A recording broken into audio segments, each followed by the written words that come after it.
Hello everyone, welcome to the another episode of Magic Hands of Deepa. എന്തൊക്കെയുണ്ട് വിശേഷം? എല്ലാവരും സുഖമായിട്ടിരിക്കുകയാണല്ലോ അല്ലേ? ഞങ്ങളിവിടെ ഹാപ്പി ആയിട്ടിരിക്കുകയാണ്. അപ്പോൾ ഞാൻ ഇന്ന് പരിപ്പ് വെച്ചിട്ടൊരു സ്പെഷ്യൽ റെസിപ്പിയും കൊണ്ടാണ് വന്നിരിക്കുന്നത്.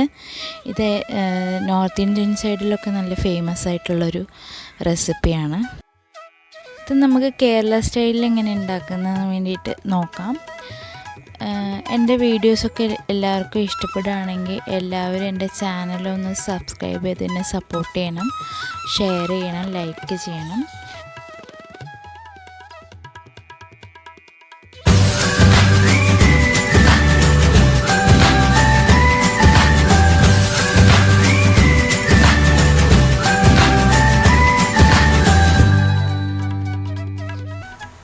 നല്ലൊരു സൈഡ് ഡിഷാണത് കേട്ടോ. ഇത് ചപ്പാത്തിക്കും പത്തിരിക്കും ദോശയ്ക്കും ഇഡ്ഡലിക്കും ഈവൻ ചോറിൻ്റെ കൂടെയൊക്കെ നല്ല സൂപ്പറായിട്ടുള്ളൊരു സൈഡ് ഡിഷാണ്.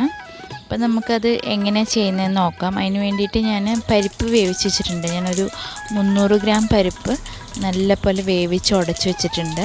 അപ്പം നമുക്കൊരു പാന് ചൂടാക്കിയിട്ട് അതിലേക്ക് വെളിച്ചെണ്ണ ഒഴിച്ച് കൊടുക്കാം. വെളിച്ചെണ്ണ ചൂടായതിന് ശേഷം കുറച്ച് കടുകും കുറച്ച് പെരിഞ്ജീരകം ഇട്ട് കൊടുക്കാം. അത് നല്ലപോലെ മൂത്ത് കഴിയുമ്പോൾ നമുക്ക് ചതച്ച് വെച്ചിരിക്കുന്ന ഇഞ്ചിയും വെളുത്തുള്ളിയും പേസ്റ്റ് ചേർത്ത് കൊടുക്കാം. ഏകദേശം 1 ടീസ്പൂണാണ് ഇഞ്ചി പേസ്റ്റ് ചേർക്കുന്നത് കേട്ടോ. അപ്പം നമുക്കിനി ആവശ്യത്തിന് കറിവേപ്പില ചേർത്ത് കൊടുക്കാം.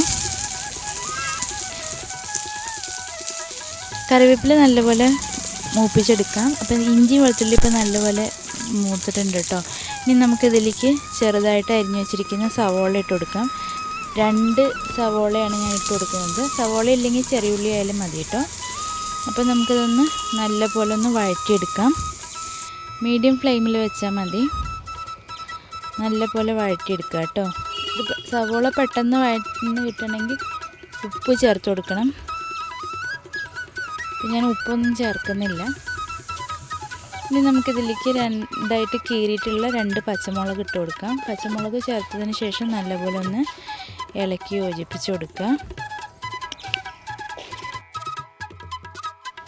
ഇനി നമുക്കതിലേക്ക് ചെറുതായിട്ട് അരിഞ്ഞു വെച്ചിരിക്കുന്ന തക്കാളിയും കൂടി ചേർത്തിട്ട് നല്ലപോലെ വഴറ്റി കൊടുക്കാം. തക്കാളി നല്ലോണം വഴറ്റിയിട്ട് നമുക്കിതൊന്ന് വേണമെങ്കിൽ അടച്ചു വെച്ചിട്ട് വേവിക്കാം. അപ്പോൾ തക്കാളി നല്ലപോലെ ഒന്ന് ഉടഞ്ഞു കിട്ടും കേട്ടോ. ഇപ്പോൾ ഏകദേശം നല്ലപോലെ ആയിട്ടുണ്ട്. ഇനി നമുക്കിതിലേക്ക് കുറച്ച് മല്ലിയിലയും കൂടി ചേർത്ത് കൊടുക്കാം. അത് ചുമ്മാ ഒരു മണത്തിന് വേണ്ടിയിട്ടാണ് കേട്ടോ. അപ്പോൾ മല്ലിയില ചേർത്തിട്ട് നല്ലപോലെ ഒന്ന് ഇളക്കി യോജിപ്പിക്കുക. ഇനി നമുക്കിതിലേക്ക് പൊടികൾ ചേർത്ത് കൊടുക്കാം. അപ്പോൾ ഞാൻ ഒരു 1/2 ടീസ്പൂണ് മഞ്ഞൾപ്പൊടി ചേർക്കുന്നുണ്ട്. പിന്നെ 1 ടീസ്പൂണ് മുളക് പൊടി ചേർക്കുന്നുണ്ട്. അതിൻ്റെ കൂടെ നമുക്ക് ഒരു 2 ടീസ്പൂണ് ചിക്കൻ മസാലപ്പൊടിയാണ് ചേർക്കുന്നത് കേട്ടോ. ചിക്കൻ മസാലയും പിന്നെ ആവശ്യത്തിന് ഉപ്പും കൂടി ചേർത്ത് കൊടുക്കുക. എന്നിട്ട് ഈ പൊടികളുടെ പച്ചമണം മാറുന്നിടം വരെ നല്ലപോലെ ഒന്ന് വഴറ്റി യോജിപ്പിക്കുക. തീ നല്ലോണം കുറച്ച് വെച്ചിട്ട് വേണം വഴറ്റാൻ, അല്ലെങ്കിൽ പെട്ടെന്ന് കരിഞ്ഞു പോകാൻ സാധ്യതയുണ്ട്. അപ്പോൾ ഇനി നമുക്കിതൊന്ന് എണ്ണ തെളിയുന്നിടം വരെ വേവാൻ വയ്ക്കാം. അപ്പം നോക്കി നല്ലപോലെ എണ്ണയൊക്കെ തെളിഞ്ഞ് വന്നിട്ടുണ്ട്. ഇനി നമുക്കിതിലേക്ക് നല്ലപോലെ വേവിച്ച് ഉടച്ച് വെച്ചിരിക്കുന്ന പരിപ്പ് ചേർത്ത് കൊടുക്കാം. ഒന്നും കൂടി ഇളക്കി യോജിപ്പിച്ചതിന് ശേഷം നമുക്ക് പരിപ്പ് ചേർത്ത് കൊടുക്കാം കേട്ടോ. ഇപ്പം ഞാനിവിടെ 300 ഗ്രാം പരിപ്പാണ് വേവിച്ച് വെച്ചിരിക്കുന്നത്. പരിപ്പ് മാത്രം വേവിച്ചിട്ടുള്ളൂ. പരിപ്പിൻ്റെ കൂടെ ഒന്നും ഉള്ളിയോ ഒന്നും ഇട്ടിട്ടില്ല, വെറും പരിപ്പ് മാത്രം വേവിച്ചിട്ടുണ്ട്. ഇനി ഇത് നല്ലപോലെ ഒന്ന് ഇളക്കി യോജിപ്പിച്ച് കൊടുക്കാം.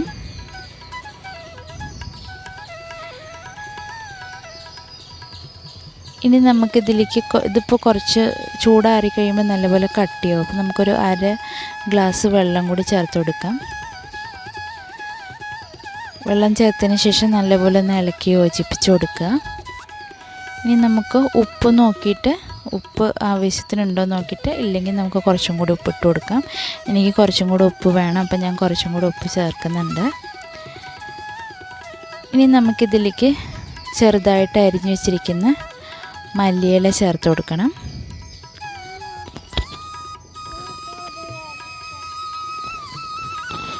ഇപ്പം നമുക്ക് ചെറുതായിട്ട് അരിഞ്ഞു വെച്ചിരിക്കുന്ന മല്ലിയില ചേർത്ത് കൊടുക്കാം കേട്ടോ. അപ്പം ഞാൻ മല്ലിയില ചേർത്ത് കൊടുക്കുന്നുണ്ട്.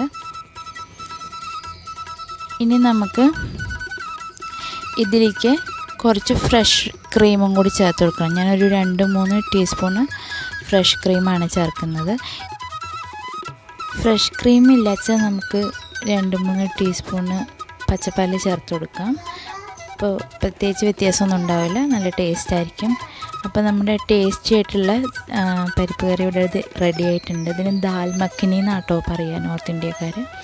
അപ്പോൾ ഉണ്ടാക്കി നോക്കിയിട്ട് അഭിപ്രായങ്ങളൊക്കെ പറയൂ. എൻ്റെ ചാനൽ ഒന്ന് സബ്സ്ക്രൈബ് ചെയ്ത് എല്ലാവരും ഒന്ന് സപ്പോർട്ട് ചെയ്യണം. അപ്പോൾ ഇതിൽ നല്ലൊരു വീഡിയോ ആയിട്ട് നമുക്ക് അടുത്ത എപ്പിസോഡിൽ കാണാം. അതുവരെ എല്ലാവരും സന്തോഷമായിട്ടിരിക്കുക.